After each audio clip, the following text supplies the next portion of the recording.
வணக்கம். இன்னைக்கு நாம ஒரு சுவாரஸ்யமான உரையாடல கொஞ்சம் ஆழமா பார்க்க போறோம். ஜே ஷெட்டி கூட கெவின் ஹார்ட் பேசின ஒரு நேர்காணல் இது. இதுல வெற்றி, சந்தோஷம், அப்புறம் நமக்குள்ள சில சமயம் சமாளிக்கவே முடியாத சில குணங்கள் இருக்குமே, அது அவர் மான்ஸ்டர்ஸ்னு சொல்றாரு. அதை எப்படி கையாள்றதுன்னு ஹார்ட் ரொம்ப வெளிப்படையா பேசியிருக்கார். நீங்க உங்க வாழ்க்கையில முன்னேறும் பொழுது இந்த மாதிரி உங்க பலவீனங்களை, உங்க உள் மனசுல இருக்கிற போராட்டங்களை எப்படி பாக்குறீங்க? வாங்க, இதுல என்ன இருக்குன்னு கொஞ்சம் அலசுவோம். இது நிஜமாவே ஒரு முக்கியமான உரையாடல். என்ன பாத்தீங்கன்னா, ஹார்ட் பெரிய வெற்றி அடைஞ்ச பிறகும் கூட தன்னோட குறைகளை பத்தி, அந்த மான்ஸ்டர்ஸை பத்தி ரொம்ப ஓப்பனா பேசுறாங்க. இது நம்ம எல்லாருக்குமே எங்கேயோ ஒரு இடத்துல பொருந்தும்.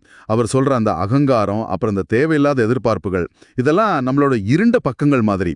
அவற்றை முழுசா அழிக்க முடியாது, ஆனா கட்டுப்படுத்த கத்துக்க முடியுங்கிறது ஒரு நல்ல பாயிண்ட். ஆழமான புரிதல் அது. கரெக்ட். வெற்றிங்கிறது எந்த குறையும் இல்லாத ஒரு நிலை இல்லன்னு ஹார்ட் ரொம்ப அழுத்தமா சொல்றார். அவர் புகழ் உயர உயர தன்னோட ஈகோ, தேவைகள், அதாவது அவர் சொல்ற அந்த மான்ஸ்டர்ஸ் அது எப்படி பெருசாச்சுன்னு சொல்றாரு. ஒரு கட்டத்துல சொல்றாரு, கண்ணாடியில பாக்கும்போது கிடைச்ச அவார்ட்ஸ், பணம் இதெல்லாம் முக்கியமா தெரியலையா, நீங்க யாருங்கிறதா முக்கியம் தோணுச்சான். அப்பப்போ இப்படி நம்மள நாமே செக் பண்ணிக்கிறது எவ்வளவு முக்கியம்னு இது காட்டுது இல்லையா? ஆமா ஆமா, அந்த சுய விழிப்புணர்வு, அதாவது செல்ஃப் அவேர்னஸ் இல்லாம உண்மையான சந்தோஷம் கிடைக்காதுன்னு ஹார்ட் தன் அனுபவத்திலிருந்து சொல்றாரு. மேலேயே ஒரு கார்ச் அடிச்சு குறைகளை கண்டுபிடிச்சு அதை சரி செய்ய முயற்சி செய்யறது, அது ரொம்ப முக்கியம். அந்த மான்ஸ்டர்ஸ் இன்னும் இருக்குதான், ஆனா இப்போ அவர் கண்ட்ரோல்ல வச்சிருக்காருன்னு சொல்றது கவனிக்க வேண்டிய விஷயம். இது ஒரே நாள்ல வருது இல்ல, இது ஒரு தொடர்ச்சியான முயற்சி.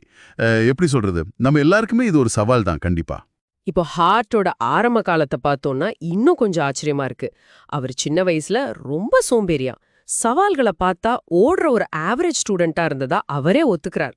எந்த வேலையும் முழுசா செய்ய மாட்டாராம், எப்படியாவது ஏமாத்தி தப்பிக்கலாமான்னு தான் பாப்பாராம். அவங்க அம்மா சொன்ன சில அட்வைஸ், தொடங்குனதை கண்டிப்பா முடி, எதை செஞ்சாலும் முழு மனசோட செய், இதெல்லாம் அப்போ புரியவே இல்லையாம். அதுதான் இங்க சுவாரஸ்யமே. அந்த பழைய சோம்பேறித்தனத்தை பத்தின ஒரு நினைவு இருக்கே, அதுதான் இப்போ அவரை இவ்வளவு கடினமா உழைக்கிழைக்கிற ஒரு ஃபியூவல் மாதிரி, ஒரு எரிபொருள்னு சொல்றாரு. அது ஒரு விதமான உந்து சக்தி. ஏன் கூடாது, வை நாட் அப்படின்னு தனக்குத்தானே கேட்டுக்கிட்ட ஒரு சின்ன கேள்வி, அது அவரை பல விஷயங்களை முயற்சி பண்ண, பல திறமைகளை வளர்த்துக்க தூண்டியிருக்கு. வாய்ப்பு வர்றதுக்கு முன்னாடியே நம்ம தயாரா இருக்கணுங்கிறதும் இதுல அடங்கியிருக்கு. நீங்க கூட யோசிச்சு பாருங்க, எத்தனை தடவை ஐயோ இது நம்மால முடியாதுன்னு ஒரு விஷயத்த ட்ரை கூட பண்ணாம விட்டுருப்போம். சரி, அடுத்து உறவுகள்ல இருக்கிற சிக்கல்களையும் அவர் பேசுறார். குறிப்பா அவரோட அப்பா கூட இருந்த உறவு, அது ரொம்பவே எப்படி சொல்றது, சிக்கலான ஒண்ணுன்னு சொல்றார். அவங்க அப்பாவுக்கு போதைப் பொருள் பழக்கம், சிறைவாசம்னு நிறைய பிரச்சனைகள் இருந்திருக்கு. ஆனா ஹார்ட் அதையே நினைச்சு வருத்தப்படாம, சரி இதுக்கு என்ன தீர்வுன்னு பார்த்திருக்கார். பிற்காலத்துல அவரோட தந்தை ஒரு நல்ல தாத்தாவா இருக்க முயற்சி செஞ்சத ஒரு வகையான சரி செய்தல் மாதிரி பாக்குறார். ஆமா, இதுல ஒரு முக்கியமான பாடம் இருக்கு. அதாவது கடந்த கால தப்பெல்லாம் நம்மால முழுசா சரி செய்ய முடியலைனாலும், இப்போ நாம எடுக்கிற சின்ன சின்ன முயற்சிகள் கூட அந்த உறவுகளை கொஞ்சம் கொஞ்சமா சரி செய்ய உதவும். அது மட்டும் இல்ல, தன் அப்பாவோட தவறுகள்ல இருந்து எப்படி இருக்கக்கூடாதுன்னு அவர் கத்துக்கிட்ட பாடம் ரொம்ப பவர்ஃபுல்னு சொல்றார். சில சமயம் இப்படி நெகட்டிவா கத்துக்கிற பாடங்கள் நம்ம வாழ்க்கைய சரியா வழிநடத்தும். நீங்க உங்க அனுபவத்துல இதை உணர்ந்திருக்கீங்களா? உண்மைதான்.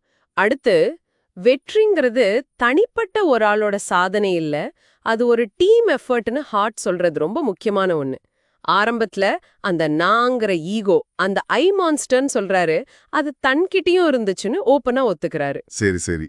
ஆனா போக போக மத்தவங்கள நம்பி பொறுப்புகளை பகிர்ந்து கொடுக்கறது எவ்வளவு முக்கியம்னு உணர்ந்திருக்கார். நிச்சயமா, ஒரு லீடரா நீங்க உங்க டீமை நம்பணும், அவங்களுக்கு வாய்ப்பு கொடுக்கணும். அப்போதான் உண்மையான வளர்ச்சி வரும். இப்ப பாருங்க, டேவ் ஷாப்பல், கிறிஸ் ராக் மாதிரி பெரிய காமெடி ஜாம்பவான்களோட தனக்கு போட்டி இருக்கு. இருந்தாலும் ஒருத்தருக்கொருத்தர் ஆதரவா இருக்கிறது எப்படி எல்லாரையும் மேல கொண்டு போகுங்கிறதையும் ஹார்ட் ஒரு உதாரணமா சொல்றார். இது தனிப்பட்ட வெற்றிங்கிறத தாண்டி ஒரு கம்யூனிட்டியா வளர்றதுக்கான ஃபார்முலா மாதிரி. கடைசியா புகழ் பத்தி பேசுறாரு. ஃபேம், அது ஒரு பெரிய போதை மாதிரி. அதை சரியா ஹேண்டில் பண்ண தெரியலனா அது நம்மள காலி பண்ணிடும்னு ஒரு வார்னிங் மாதிரி சொல்றாரு. இதுக்குன்னு தனியா எந்த ரூல் புக்கும் கிடையாது. கரெக்ட். ஏன்னா அந்த புகழெல்லாம் ஒரு நாள் போகும்போது கடைசியில மிஞ்சுறது நீங்க மட்டும்தான், நீங்க யாருங்கிறது தான்.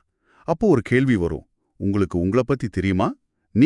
நீங்களா இருக்கிறதுல சந்தோஷமா இருக்கீங்களாங்கிற கேள்வி. இது ரொம்ப முக்கியம்.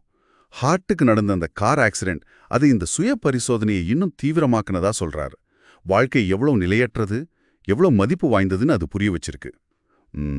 அந்த அனுபவம் அகங்காரத்தை குறைச்சு ஒரு நன்றியுணர்வை அதிகப்படுத்தியிருக்கு. ஆம், கெவின் ஹார்ட்டோட இந்த வெளிப்படையான பேச்சிலிருந்து நம்ம எடுத்துக்க வேண்டிய முக்கியமான விஷயம் என்னன்னா, வாழ்க்கைங்கிறது ஒரு பெர்ஃபெக்ஷனை தேடுற பயணம் இல்ல.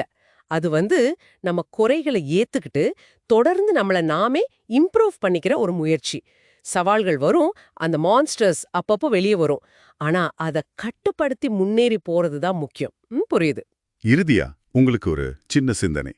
உங்க வாழ்க்கை பாதையில உங்க லட்சியங்களை அடைய நீங்க முயற்சி செய்யும்போது உங்களுக்குள்ள ஒளிஞ்சிருக்க அந்த மான்ஸ்டர்ஸ, அது அகங்காரமா இருக்கலாம், பயமா இருக்கலாம், இல்ல வேற எதுவா வேணும்னாலும் இருக்கலாம், நீங்க எப்படி அடையாளம் கண்டுக்கிறீங்க, அதை எப்படி உங்க கட்டுப்பாட்டுக்குள்ள வச்சுக்கிறீங்க, இதை கொஞ்சம் யோசிச்சு பாருங்க. அடுத்த முறை நாம சந்திப்போம்.